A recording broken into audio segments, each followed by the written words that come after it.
Now. So welcome everyone to our inaugural State of the Center. We could have timed it right around the State of the Union to really lean hard into the theme, but we'll leave out the standing ovations and the partisan rebuttal in favor of actual information about our research and programs. But this event is meant to be at least a semi-replacement for our annual research partner thank you luncheon. Obviously, we haven't had this event for a few years now, but we felt it was important to at least gather people together, have an opportunity to hear updates, and then open it up for Q&A. The format for today will be about 40-45 minutes of presentation, and then we'll open it up for a Q&A with kind of our full leadership with the center. The chat room is locked, so it does work. If you send a message, it will be seen by myself and the other co-hosts. So if you have any questions over the course of the event, please feel free to submit it in the chat at any time. But when we get to the Q&A portion at the end, I'll moderate some of the questions that were put into the chat. So please feel free at any time to add those in. But we will lean on the chat feature instead of turning everyone's cameras on and sort of sparing you the recording. So with that, I am going to turn it over to Dave Wolk, who is co-director of the Penn Memory Center, the director of the Alzheimer's Disease Research Center, and recently our new co-director with the Institute on Aging.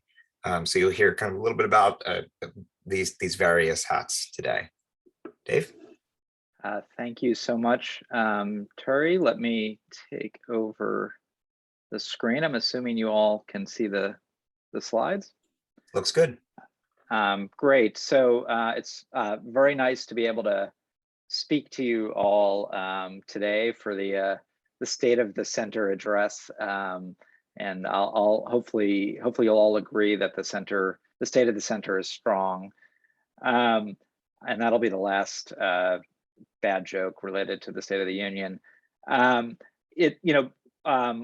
What we hope is in future years we can get back to all of us meeting together. But as Turi said, I think this is a nice way for us to give kind of a overview of some of the work that's been going on, since it's been a while since we've had that opportunity to all meet.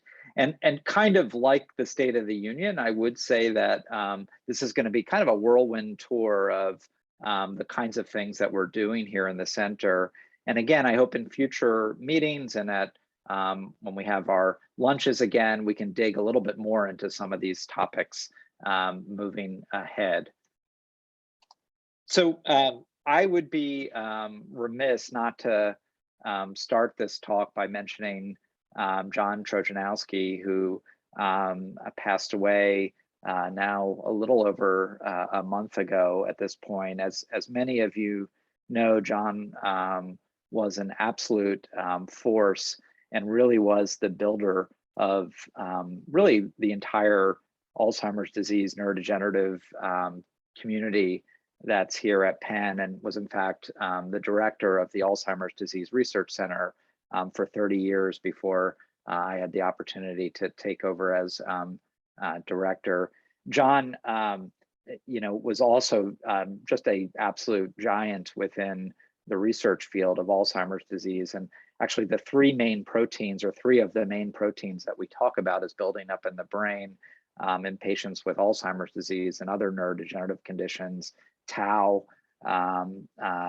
alpha-synuclein, which is associated with Parkinson's and Lewy body disease, and something called TDP-43, which is associated with frontotemporal dementia.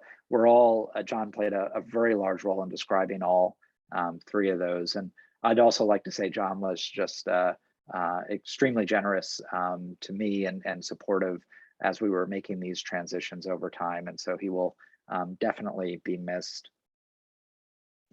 So as Turi said, I wear a couple hats, or a few hats now. One is as director of the Alzheimer's Disease Research Center and as co-director of the Memory Center. And I'm going to talk about both of these centers today. And they're very integrated though. So we're the line of one begins and the other ends, I think, is a blurred one, and they're meant to be integrated. But the Penn Memory Center's primary goals are clinical care, clinical research, which it does in collaboration with the Alzheimer's Disease Research Center, and education, which also is supported by the Alzheimer's Disease Research Center. The ADRC is a set of different cores of different aspects of our research here, which I'll go into a little bit more detail later. And I think I probably can make a laser pointer, which I'm going to try to do here. So hopefully you can all see now a laser pointer that I have as well. So as probably most of you know, the Penn Memory Center has three leaders. Jason Karlawish and I are co-directors, and Felicia Greenfield is our executive director. And I think it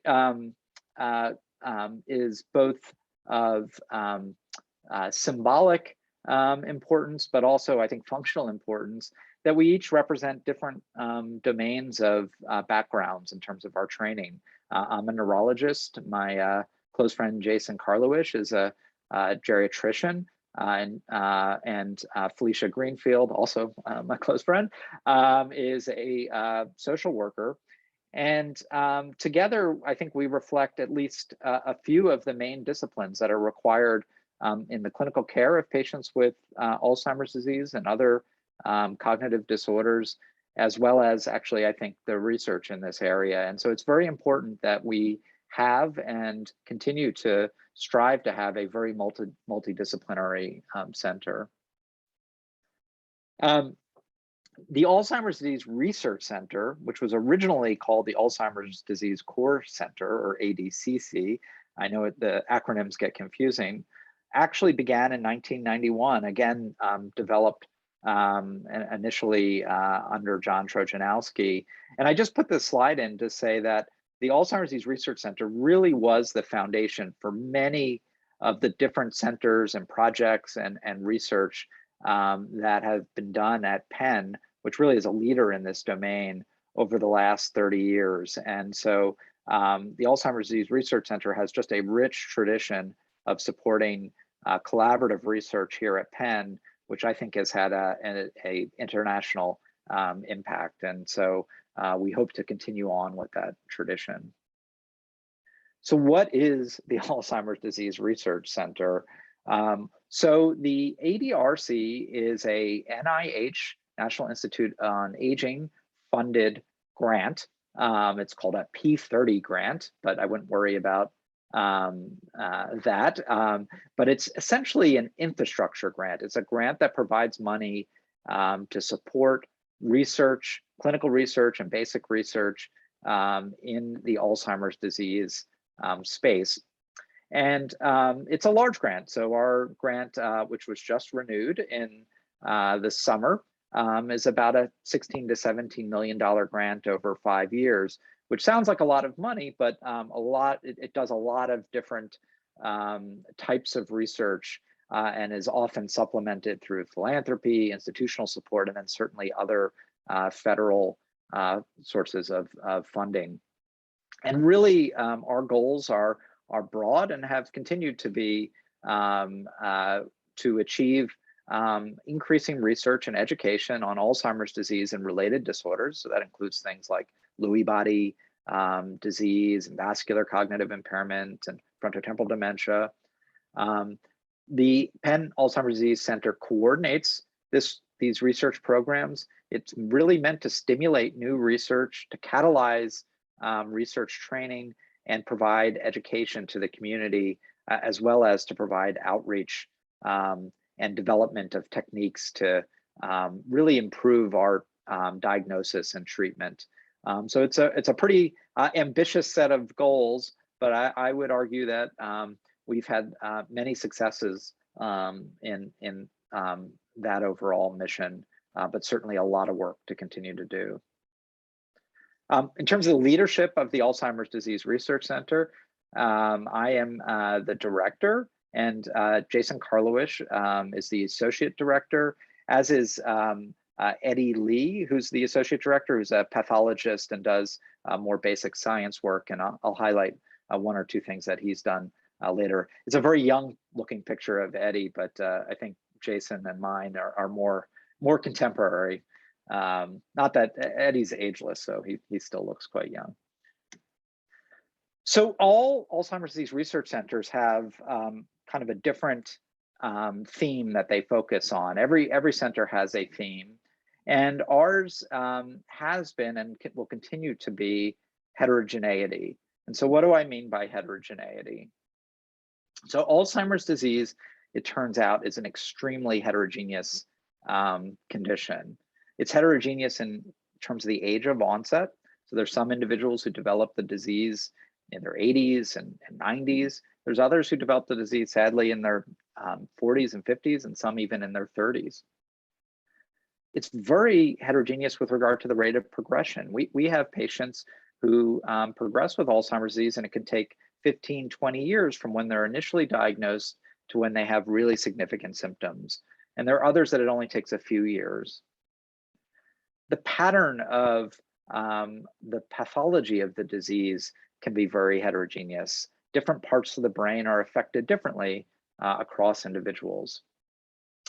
The presence of co-pathologies, non-Alzheimer's disease related pathologies like vascular disease, or I mentioned alpha-synuclein associated with Parkinson's and Lewy bodies, those also differ across individuals with Alzheimer's disease, and it turns out may be really important for the course of disease in different individuals.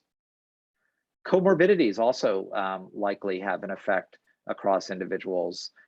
Some people with this condition have diabetes and heart disease and other factors that might influence the nature of their disease over time. There are differences in the kinds of cognitive and behavioral symptoms people have. Some people have more language problems, some more memory, some depression or anxiety. There are differences in the degree to which people can kind of tolerate their pathology, the kind of what we call cognitive reserve, versus their vulnerability to having pathology and developing symptoms. And I think the latter set of issues are probably tied very much to differences in social and structural determinants of health.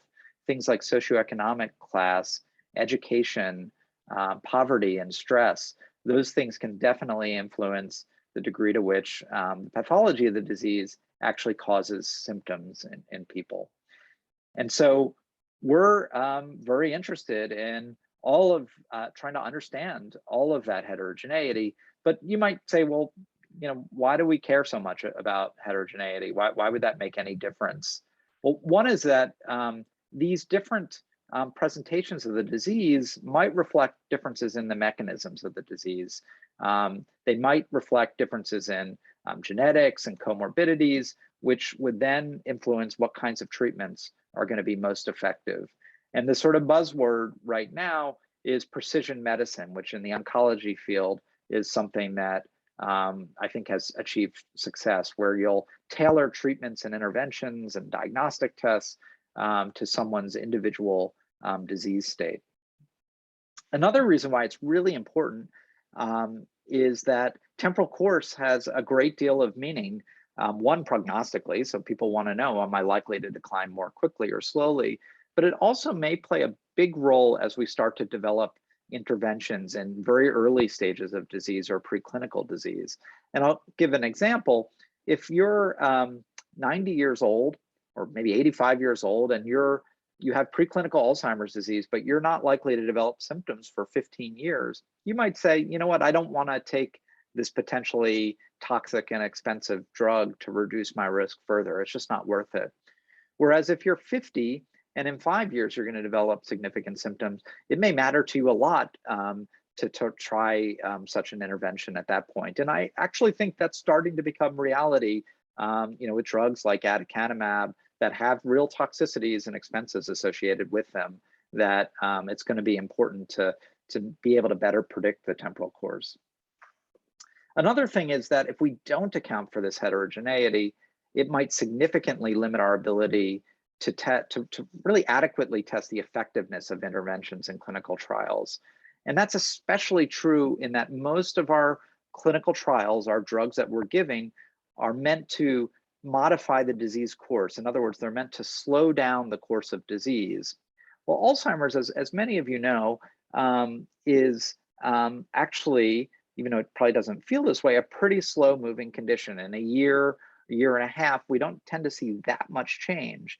And if we're trying to show that we can slow down the disease a little bit from not a lot of change to begin with, it's very hard to detect that kind of effect. And so the noisier our population is in terms of how they decline over time, the harder it is to detect that change. The other thing is, as I mentioned earlier, it's not infrequent for Alzheimer's disease to be associated with other non-Alzheimer's disease pathologies. And that too may significantly influence whether a drug is likely to be effective, or might influence whether we're likely to see the effect of a drug in a clinical trial. And so these are really important things for our ability to treat the disease effectively, or at least develop treatments in clinical studies. So I just want to give a few examples of different aspects of heterogeneity, and then I'll talk about some of the work that we're doing that I think relates to this. One is that, you know, we like to think of Alzheimer's disease as having this sort of staged progression over time, where amyloid plaques develop in a sort of particular pattern over time, and tangles, the tau tangles that people talk about, develop also over a particular pattern over time. And that pattern then is associated with very kind of typical clinical symptoms that we see. But it turns out that while there's kind of a common way that the disease progresses over time, there's lots of variability. And so one example is that while an early memory impairment is a common early feature of Alzheimer's disease, there are other presentations of Alzheimer's disease, a language variant, one associated with visual spatial function, so knowing where things are in space, and one associated with executive function, trying to kind of, your ability to kind of organize your thinking, that also occur in individuals. And these different variants tend to be associated with differences in the pattern of tangle pathology in the brain, tau, which drives brain injury. And so these, the sort of middle row here are scans of tau PET. And you can see across these different types of Alzheimer's disease, there's sort of different patterns where there's greater tau marked by more blue in the brain. And so just where the pathology of Alzheimer's is can vary across individuals. We have learned, and this is work that we did over a decade ago, that genetics may play a role in the pattern of pathology of the disease and the symptoms. And so this was work that we did looking at the ApoE4 allele of the apolipoprotein gene, which is the biggest genetic risk factor of Alzheimer's. It turns out, though, that being a carrier of that gene tends to be associated with more atrophy or brain shrinkage in memory areas of the brain in blue here, and associated with greater memory impairment, whereas those who develop Alzheimer's disease without that gene tend to have more cortical involvement in red and tend to have greater impairment on non-memory areas like language and visual spatial function. So genetics itself influences the sort of nature of the disease.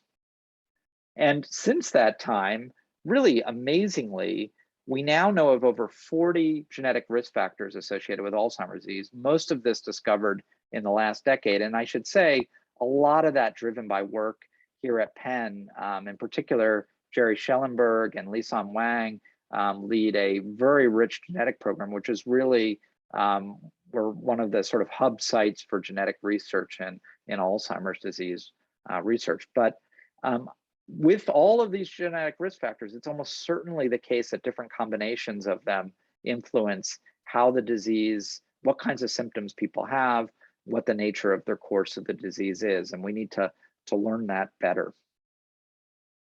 But probably the gorilla in the room whenever we talk about Alzheimer's disease is it turns out that having more than one pathology is the norm in patients with Alzheimer's disease. And on the left circle is our brain bank here at Penn. And this is 200 cases of individuals that had pathologically confirmed Alzheimer's disease. So we know they had Alzheimer's disease, but only a third of them had pure Alzheimer's disease. The others had other pathology, including the ones that Dr. Trojanowski described, alpha-synuclein, TDP-43, and a combination of actually both of them plus Alzheimer's disease. And so more people than not have some degree of non-Alzheimer's disease pathologies, which almost certainly influences the course of the disease. This is a different cohort. These are people clinically diagnosed with Alzheimer's disease. And the shaded blue areas are areas where they made the correct diagnosis because they were all cases that had Alzheimer's disease.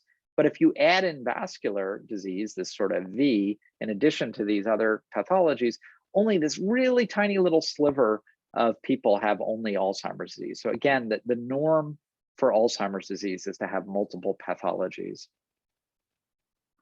And in studies that have looked at these multiple pathologies, it's almost always the case that they accelerate the course of Alzheimer's disease. So this is just one example, and this is typical decline over time with Alzheimer's disease.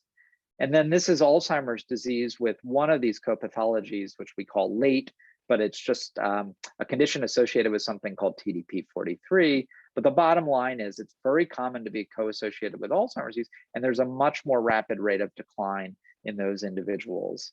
And so again, if you're doing a clinical trial, it's important to know who has Alzheimer's with this other condition versus who has it alone. And so a goal of our center is really to try to study heterogeneity, which is why in our aging brain cohort and our aging brain cohort dedicated to diversity, we collect lots and lots of data about people to try to understand this heterogeneity. We do what some have referred to as deep phenotyping. And what we are trying to do is to look at upstream factors that influence pathology, such as genetics, comorbidities, those social and structural determinants of health, and look at what pathologies develop in the brain, which in addition to at autopsy, we can measure in living patients with amyloid PET, tau PET, MRI to look at vascular disease or brain structure, obviously cognitive and behavioral measures, as well as biofluids like blood and in some cases cerebrospinal fluid. And it really takes having all of this information to begin to really tackle some of the aspects of heterogeneity that we're talking about. And our goal at our center is to develop molecular and clinical phenotypes or fingerprints of all of our patients, where we can determine all of the different sort of signatures associated with their condition and start to begin to define how that influences change over time and ultimately how that influences therapy. Well, in order to do that, the Alzheimer's Disease Research Center needs to have lots of different expertise that work together. And so our Alzheimer's Disease Research Center extends well outside the Penn Memory Center into other cores that include things like a neuropathology core, a biomarker core, a genomics core, a data management core, because all of this data needs to be pulled together and understood, a neuroimaging core, as well as outreach components and research and education. And of course, our clinical core, which helps in evaluation of patients. And this just graphically shows that all of these cores really work together. There's a sort of flow of information back and forth between them, which if you're a successful Alzheimer's Disease Research Center, kind of seamlessly interacts to support research and to actually create new research questions over time. So just to give a broad overview of a few sort of specific things that we're doing from a research perspective in the Alzheimer's Disease Research Center, I'll kind of go through a couple of areas of focus. One of which, and I think this fits very well into our theme of heterogeneity, is to try to understand racial disparities within research, really at all levels, from biological to social and cultural. And in fact, we were very fortunate to receive a large Pennsylvania Department of Health grant to study this in what we call the Aging Brain Cohort dedicated to diversity, which is kind of a sibling cohort to our Alzheimer's or our Aging Brain Cohort. This grant supports researchers and community partners to address underrepresentation of Black adults in Alzheimer's disease research.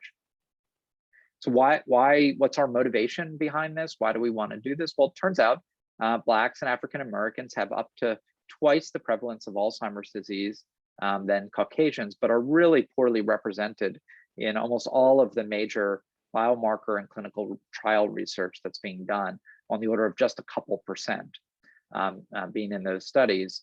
And the field is really moving towards biological definitions of Alzheimer's disease, where we really need to know biomarkers and what their cutoffs are. And it just is not tolerable that we don't have that kind of data in underrepresented groups for us to be able to appropriately learn and manage those patients as well. So our goal for the what we call the ABCD squared study, or D squared for short, is to recruit 160 cognitively normal Black or African American adults. And in particular, we focused on cognitively normal adults because we're really interested, and the field in general is interested in this transition state between normal aging and very early Alzheimer's disease. A really other major important aspect of the D squared study is also to support the training of underrepresented minorities in aging and Alzheimer's disease research, because I think fundamental to supporting diversity in research and participation in research is to not only have patients that are diverse, but to have a workforce in this field that's diverse as well. And it certainly adds to the kinds of ideas and perspectives in the field. I won't go through this in detail, but this study involves lots of collaborative work with community partners such as Alpha Phi Alpha, Enon, and Alpha Chi Alpha, also several universities, and a number of different cores that we study. And so it's also a very large kind of integrated study, but it's very closely aligned to the kinds of data that we collect in the Alzheimer's Disease Research Center by design. Biomarker research continues to be an important aspect of what we do here. I think I put this study in because I think it's a nice way of illustrating actually some of the heterogeneity and outcomes in Alzheimer's disease. These are two populations. One's a preclinical Alzheimer's disease population, and one's a very early MCI population of patients with Alzheimer's disease. And these are, each line is 2 years of follow-up on a very sensitive cognitive measure. And what you can see is these lines go all over the place. So some people are actually getting better on their testing over time. Some people are getting worse on their testing, but it's really heterogeneous.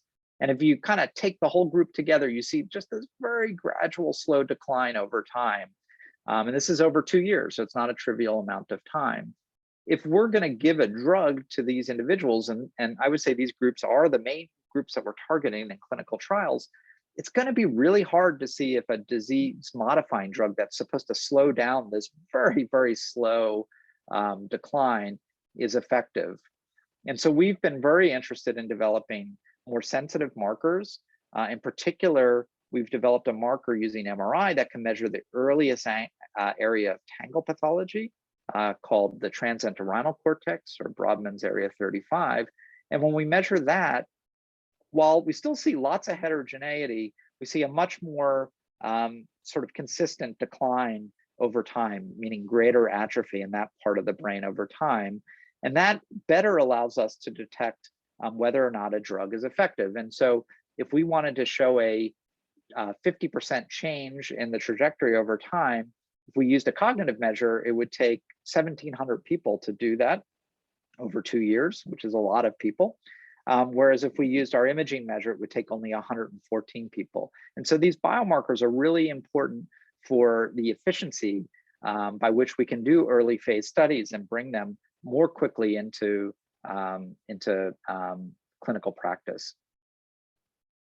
We've also been doing a lot of work trying to understand differences in vulnerability and susceptibility, as well as resilience to the pathology of Alzheimer's disease. And I won't go into this in detail other than to say that we found some groups that show greater resilience to the pathology of Alzheimer's and some that show more vulnerability. And then we show sort of an average group. And we use kind of machine learning based approaches to cluster these individuals. And what we find is that the sort of normal Alzheimer's disease group has, slow change over time, but there is change. Going up higher in this case means you're doing worse. But our vulnerable groups show really rapid decline over time, whereas our resilience group show very little change over time. In fact, this group shows almost no change over time. And again, this has important prognostic implications for patients, but is also important in a clinical trial where we might not be able to detect the effect of a drug on this group, whereas we might be much more able to do so in these two more vulnerable groups. And one can actually stratify clinical trials to account for these things that might increase the power of those studies. Another big area of research in our center is using post-mortem material, brain tissue. And one of the reasons we often ask people about their interest in autopsies, it's an incredibly valuable resource for us to do research. And we're just so grateful to our participants in research studies that are willing to donate their brain. One thing that we've started to do with the new renewal of the Alzheimer's Disease Research Center is every time we do an autopsy, we now actually do a brain scan of one of the hemispheres of the brain with a very high field magnet, 7 Tesla MRI scanner, one that we can also use in living patients as well. And that gives us really good detail of brain structure, much better than what we can see in living patients. And we've developed very sophisticated approaches within the neuroimaging core to measure brain structure in different parts of these hemispheres and to directly link them with what's seen under the microscope with the brain tissue. And that allows us to do things such as, for example, in a recent paper, to really map out in 3 dimensions things like the tangle pathology of Alzheimer's disease within the medial temporal lobe. We can then take these kind of hot spots and bring them into images or brain scans in living patients. And so, for example, when we take a hotspot when we measure the part of the memory part of the brain called the medial temporal lobe in the hotspot region where there are tangles, we see over the lifespan and in patients much greater decline in that part of the brain. Whereas if we look outside that hotspot in the medial temporal lobe, we see very little change over time. And so this postmortem work allows us to improve our biomarkers. They inform our biomarkers in life and really increase our precision in measuring disease and disease progression. Another thing that our autopsies allow us to do is to validate our biomarkers. And one of the most exciting things in our field, and Penn is very much involved in this, is blood-based biomarkers of Alzheimer's disease. And this is work that sort of hot off the presses, isn't even published yet, where we have a blood-based biomarker that shows very good discrimination between autopsy-confirmed cases of Alzheimer's disease versus those with normal cognition. And I think this will be a game changer. I think we are going to have in the very near future blood tests for Alzheimer's disease that are pretty sensitive. There's lots of work at Penn being done in the genetics domain or genomics. In addition to looking for gene mutations and other kinds of genetic risks, one of the things that is of interest is our DNA as we age actually becomes altered with methylation or this sort of molecules that get added onto it. And one can actually look at DNA and measure these methylations and actually can predict, looking at those patterns, what age someone is chronologically. And we call that the epigenetic clock. But it turns out there are some individuals that seem to have accelerated aging. They seem to have DNA that looks older than what their actual age is, and actually the opposite, some that look younger than what's expected for their age. And in work led by Corey McMillan we've started to look at that in individuals, and it turns out that this kind of accelerated aging is associated with higher levels of the tangle pathologies of Alzheimer's disease, actually regardless of whether or not you have amyloid pathology in the brain. And so we think targeting biological age per se may be another avenue towards treating the disease, which, it stands to reason is its biggest risk factor is age. So if we can kind of slow down the biological aspects of age to some extent, we might reduce the risk of developing the disease. There's lots and lots of basic science work being done here at Penn, and I can't do justice to it, but it's truly important. And the ADRC serves as an important collaborator and nidus for this work. Recently, Eddie Lee, our associate director of the Alzheimer's Disease Research Center, had a very important paper in which he was able to find a protein that's involved in disaggregating or pulling apart tau pathology. It's the tau that merges together to form tangles, and that a mutant form of that protein can actually lead to tau deposition, that even though in this particular family that he studied, it produced something called frontotemporal lobar degeneration, the tangles are very similar to what we see in Alzheimer's disease. And so this protein could become actually a target in Alzheimer's disease to sort of pull apart tangles from, or prevent tangles from occurring. And I think this work nicely shows, because it was based on initially studying a family that came to Penn, it nicely shows how we can go from clinical studies to pathology to genetics, and then hopefully to drug targets. There's a lot of innovative kind of interventions that the Alzheimer's Disease Research Center collaborates with, and the Penn Memory Center supports, that are outside traditional drug trials. Highlight one of those. This is work that's being done by our very own Roy Hamilton using something called non-invasive brain stimulation, where either electrical current or magnetic fields can be applied to the brain and influence neural activity. And he has a series of projects and studies in which they apply this non-invasive brain stimulation to patients who have different kinds of aphasias or language impairment that are associated either with Alzheimer's disease or with frontotemporal dementia.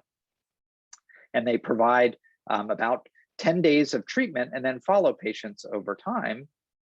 And they have found good promise that not only does this stimulation improve performance after the treatment, but a number of these effects are sustained long after the treatment. And so they're moving on to larger phase studies, but it's very exciting work and could serve as a template for this kind of intervention in the future. Of course, we're doing lots and lots of other kinds of studies here at Penn, other biomarker studies, looking at vascular health, different aspects of cognition, and importantly, a major aspect of what we continue to do, because we don't have great treatments yet for Alzheimer's, are to study drug efficacy and safety, and that will always be a focus of the center.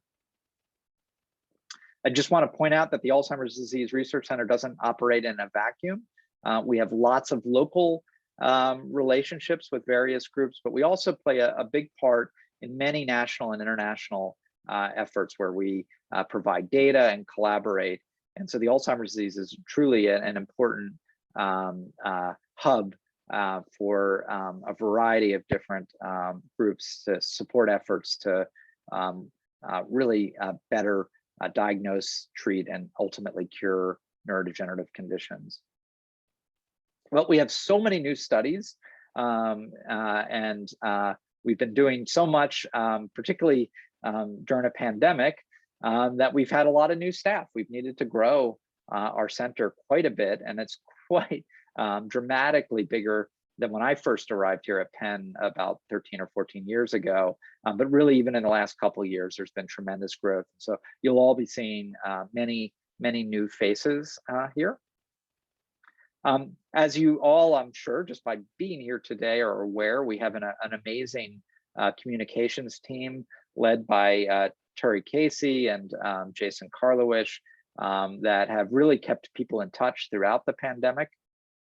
As you all know, we put out a weekly magazine, the Insight Weekly, which features research topics, programming, healthy brain aging, and a variety of other informational resources. There's been much virtual programming as we've pivoted in the COVID age. Many of you have attended things like the Q&A on aducanumab and other kinds of caregiver forums and talks and such as this one. And there's many more than just illustrated here.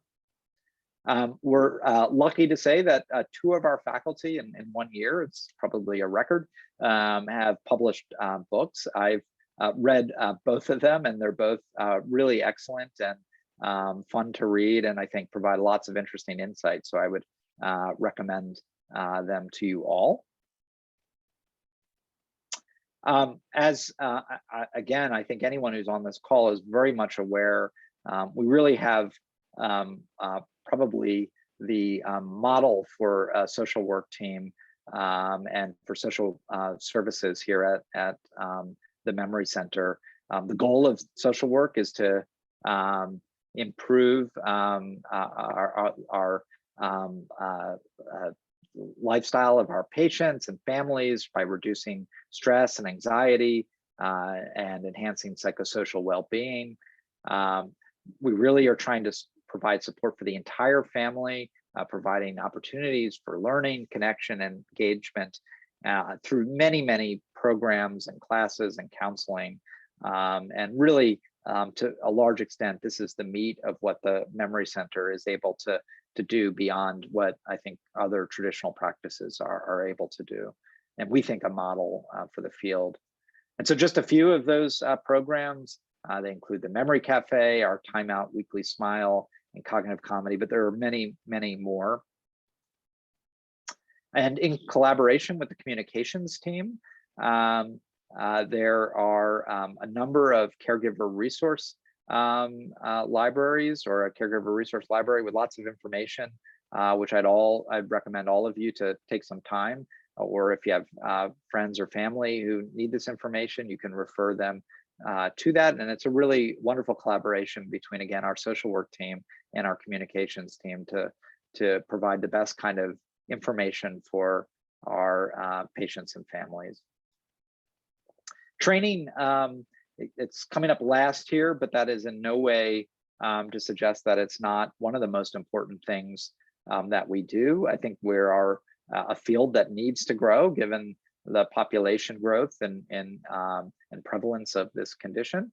And so we feel quite motivated to train newer generations of investigators.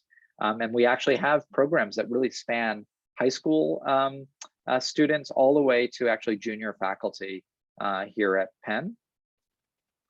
And I think an important piece of this that I alluded to earlier is that this training needs to be inclusive and reflect a diverse population that better represents the population that we live in here in West Philadelphia and the country more broadly. And so that's a major piece to where we hope to achieve success in the coming years. And that was a complete whirlwind tour of a lot of stuff that we're doing. And like I said, I hope in the future, when we go back to having our thank you lunches, we can give you a little bit more focused talks on some of the really exciting work that's being done here. But I hope this gave you all a taste of really the mature and growing program that we have here at Penn. And so I really thank you all for your attention, but most of all, I thank you all for your support of the center, for being engaged in our programs, and really look forward to seeing you all again in person at some point, and would be happy for us all to take some questions from you all today. So thank you very much. Great, thank you, Dave. Now, when we move to the Q&A, I'll also welcome Jason Karlowicz and Felicia Greenfield if they're available. We do have some questions in the queue, but please, everyone, do feel free to submit questions in the chat as we go. Again, don't worry if you're not seeing other people's questions. We have it set up so all of the hosts and co-hosts can see it. But early on in the presentation, you mentioned that each ADRC will have its own kind of theme. What are some of the other themes that you've seen at other ADRCs? So, so there are a number of different themes. Some are a bit more focused on translational research, so bringing drugs into trials. There are some that are focused on different neurodegenerative conditions. So for example, the Boston University group is very much focused on chronic traumatic encephalopathy. UCSF is particularly focused on frontotemporal dementia and that condition. So there are, within the spectrum of Alzheimer's disease research or Alzheimer's disease and related disorders, there are some differences in what the primary focus is. And then to some extent on the lens to which that's studied, whether it's more on a sort of basic science and whether it's more on a more clinical research, and including actually some studies like Rush University, which is more engaged in kind of epidemiologic types of work as well. So it's very varied. I will say the theme of heterogeneity and multiple pathologies has become something that a lot of centers are interested in, because I think it's the thing our field is most grappling with, over the last 5 years or so. I think that both failures as well as some successes in clinical trials have sort of emphasized the importance of thinking about heterogeneity and in how we assess patients, follow them, and intervene. Great. I think the next question is probably best for Felicia. And Dave had mentioned that our social work team is sort of a model for other centers. What do you attribute that to?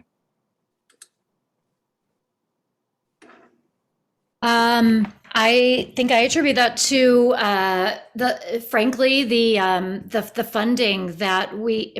Was I muted? I had a big sign on my screen that said to unmute, and I thought I was. Anyway, I attribute that to the philanthropic support, primarily from Eli Kaplan and his family foundation, who have given a generous gift for the past 5 years, exclusively designed to support families living with Alzheimer's disease in the form of just outreach and education and support for families.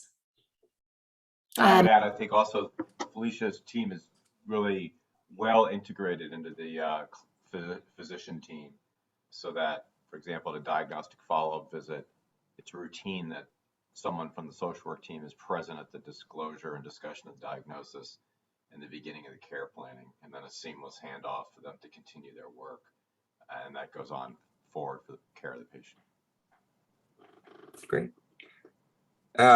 There was also a question, we mentioned the Institute on Aging at the beginning. What is the relationship between that with your new role, Dave? Yeah, so the Institute on Aging, we have been led by John Trojanowski for I think the last 15 years or so, and Eddie Lee and I have now taken over as co-directors of the IOA. And the IOA has, while it has the Institute on Aging name, to a large extent, the way Eddie Lee and I view it is that it is meant to reflect the National Institute on Aging's sort of portfolio of research, where a major goal of the Institute on Aging is to support, facilitate research and dissemination of information and educational activities around Alzheimer's disease and related disorders as a sort of primary focus of the center, as well as thinking about the links between various aspects of aging, including the sort of biology of aging, and how that also links to neurodegenerative disease. But we also have some focus in supporting other aspects of aging-related research as well that goes beyond Alzheimer's disease and related dementias. But in many ways, we think of the IOA as a way to facilitate work that's going on in a variety of departments, centers, and schools here in the aging domain, but with, again, a focus on Alzheimer's disease and other adult cognitive disorders. Great. There are a couple of questions. They're varied, but ultimately we're asking sort of what's next in terms of Aduhelm, aducanumab. Well, I'll give my opinion, and then maybe Jason, you might want to say something as well. I mean, maybe I'll take just a sort of step back. I think the big inflection point for our field will be over the next year with several other clinical trials. One with a drug called donanemab, which is developed by Eli Lilly, and another drug called gantenerumab, which was developed by Roche, which both have very similar kinds of properties and activity to aducanumab. And I think that those trials, their phase 3 studies, which are kind of the definitive studies, will read out in the next year in terms of whether or not those drugs are efficacious. Those two drugs, aducanumab and a fourth drug, all showed somewhat similar properties with at least some signal of clinical benefit, as well as some effect on kind of downstream markers of disease change that I think, depending on, if you take all of that information together, one could think it's relatively promising, despite all the issues associated with aducanumab. And so I think if those trials are positive, I think that that's going to greatly influence potential coverage of this class of drugs in the future. I think if those two trials are clearly negative, I think that that's going to probably, in my mind, close the door on aducanumab, because I think it would be highly suggestive that this sort of approach is not effective. But I'm trying to be hopeful that I think those trials will read out positively. Jason, I'm sure you want to add more to that. Yeah, roughly April 10th, the Center for Medicare and Medicaid Services will issue. Hey, Jason, we can't hear you all that well. Could you put up your volume? On April 10th, roughly, the Center for Medicare and Medicaid Services will issue their final decision on whether on their coverage of aducanumab and related anti-amyloid compounds. Their proposal was that they would only cover aducanumab and other drugs in a clinical trial designed to show the drug improves patient outcomes. We'll see what their final decision is, having gotten thousands of responses from the public for that. My hunch is they'll retain a basic structure of coverage with evidence development requirements. Representative Frank Pallone has convened hearings in the House to review the FDA's accelerated approval regulations. These are the regulations that were used to approve aducanumab. The aducanumab approval, I think, exposed but have been some ongoing problems, many think, with how FDA has interpreted and used those regulations. And Pallone's proposals, I think, sort of bevel some of the rough edges and tighten up the process. There is an unfortunate political series of events going on, namely campaigning to say, Medicare, you must fund FDA drugs. And one senses there is potentially some awkward outcomes that could occur where kind of out of the best of intentions, legislation or other rules that would kind of stymie Medicare's ability to do what it does for deciding whether something's reasonable and necessary. We'll see how that plays out. The midterm elections could probably be key there. And then finally, as David said, there's several drugs that will be read out in the coming 12 months. And I do think we'll be in a very different place a year from now, where either there'll be one of these drugs that'll be soon to be in practice or in practice. And then it could be very interesting issues of price war, or these drugs will simply be will no longer be part of the conversation until there's further jiggering of and studies of them. So I think the next couple of months will be interesting. I'll conclude with that in mind, knowing that there were these other drugs to be reviewed that was known for months. One almost thinks that the events of the last 9 months were almost a tempest in a teapot, where a whole lot of spirit was expended when it was known that these other drugs were going to be read out and whatnot. And so in retrospect, it's really been just a very difficult year for the field, which I hope we can move on from. There's a question about what are the other areas of research in this space that Penn Memory Center is not yet actively pursuing, but is exploring or looking into?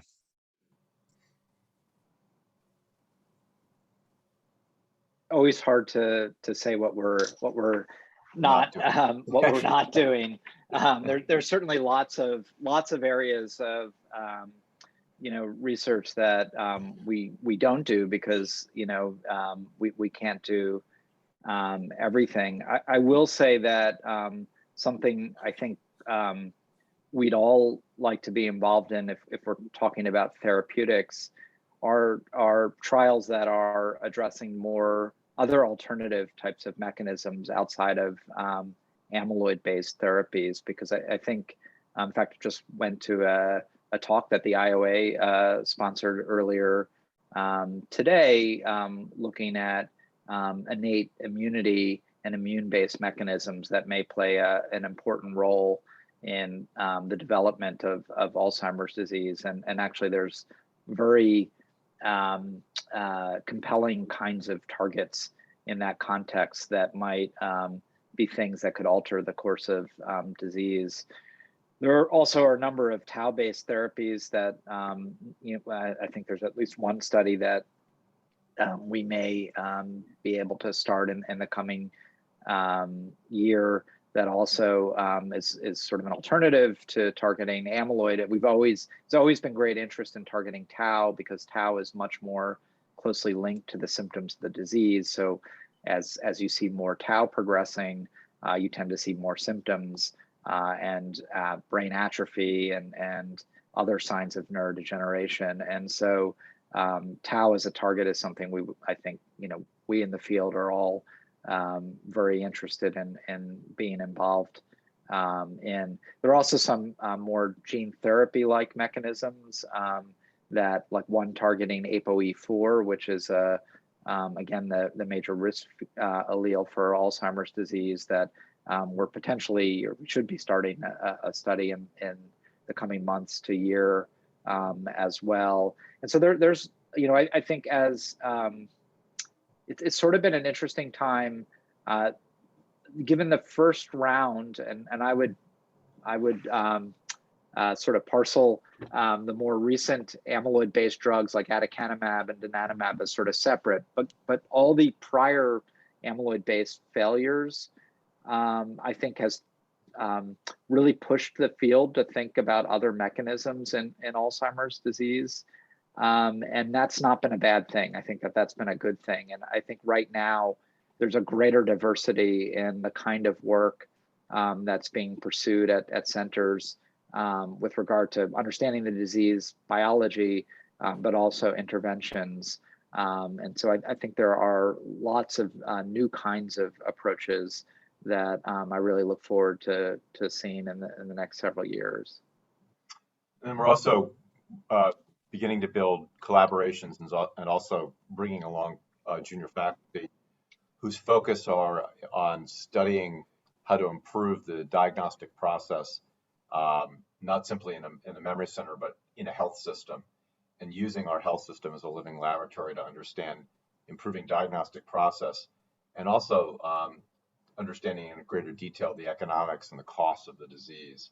So there's some exciting collaborations that we hope to develop at the Population Aging Research Center, led by Norma Coe, who's an economist here in the Department of Medical Ethics Health Policy, and the work in improving detection throughout a health system, led by Kira O'Brien, a junior faculty member who has that as her focus. And so we hope 3 to 5 years from now to really be among the nation's leaders using our health system as a laboratory to study matters of value and improving diagnostics.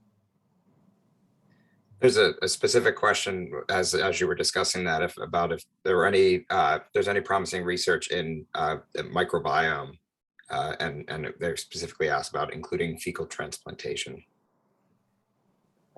So that is definitely an area that's being studied, and there are a number actually of centers that have looked into the microbiome. It's not been a focus here. Actually, there's really interesting work similar to, I mentioned with genomics, where you could predict someone's age based on changes to their DNA. There's actually, using the microbiome, you can actually predict biological age with that metric as well. And so there may be aspects of biological aging that link to the microbiome. So it's definitely an area of interest and research in the field. And I think, we'll be hearing more over the next few years about studies that are pursuing that, both for understanding the disease course, but also potentially for intervention. And then how about any research going on with the impact of COVID on neurodegeneration? Yeah, so there's a number of consortia in place that are looking at the effects of COVID on both cognition and brain structure and function. There was actually, I think, in Insight this week, a link to the UK Biobank study, which is the United Kingdom has this very large collection of data, and actually over 100,000 people where they're getting MRIs and genetics and other health information, showing potentially some evidence that infection resulted in more accelerated brain atrophy, at least in the short term. But there are a number of projects looking at how COVID infection affects cognition in general, and brain function, and how it might interact with Alzheimer's disease. And I'll also say the Alzheimer's Disease Research Center system, which, again, our Alzheimer's Disease Research Center is part of. There are over 30 in the country, have included some metrics about COVID and COVID-related experiences that hopefully will also provide some interesting data about the impact of COVID. Yeah, the U.S. National Alzheimer's Plan, which is a very active and very meaningful, active in terms of being updated with strategies and goals, plan meets, the consortium that runs it by the federal government meets tomorrow and the day after to go over new strategies. And the draft document includes a whole section on studying COVID and its impact on the brain as part of our Alzheimer's plan going forward. There's a question for all three of you based on in your various departments. What's on your wish list for the center? What would you? They didn't get into specifics, but of a timeline. But maybe we'll say 5 years from now.